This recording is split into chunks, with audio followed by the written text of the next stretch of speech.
Every Mother's Day, I get a greeting from a young man, now in his 40s with children of his own. We've known each other since he was about 9 years old. Related once upon a time through a marriage of another kind. He's my cosmic sun, always a bright spot along this journey.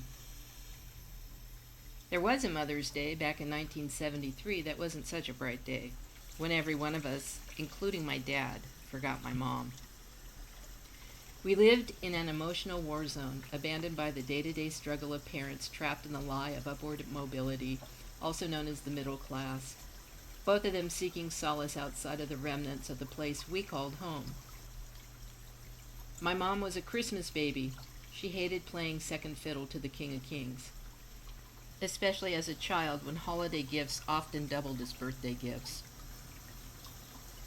As kids, we felt her pain and always went out of our way to celebrate her on December 26th, like three little wise guys bearing gold, frankincense, and myrrh.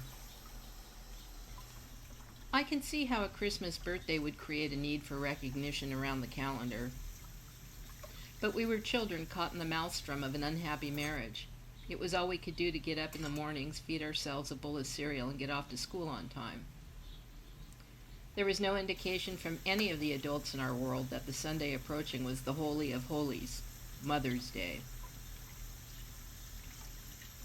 I can understand how it was that my grandmother said nothing.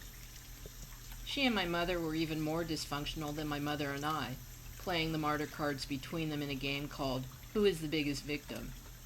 It was a game no one could win, until my grandmother died after having an argument with my mother about not coming to my wedding.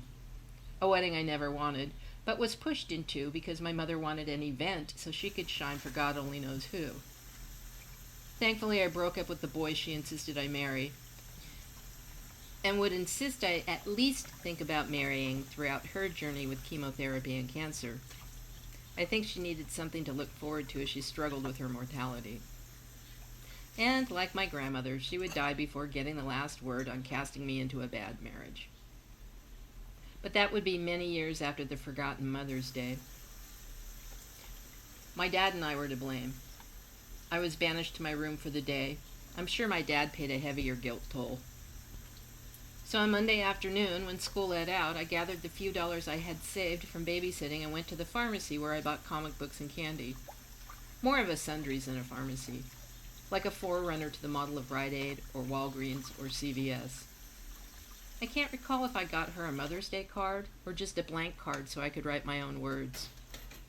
And then I bought her a small, very small bottle of musk perfume oil.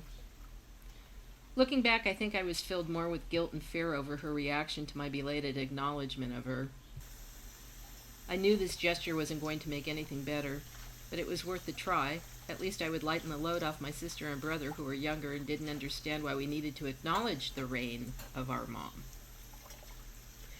She was home from work when I walked in the front door like a feral cat trying not to get caught stealing kibbles from the house cat's bowl. I handed her the card and perfume and said, "Sorry about yesterday." I could see for a brief moment that she was touched, then hearing the steel returning to her tone as she said, "Thank you." Needless to say, I never forgot a Mother's Day again.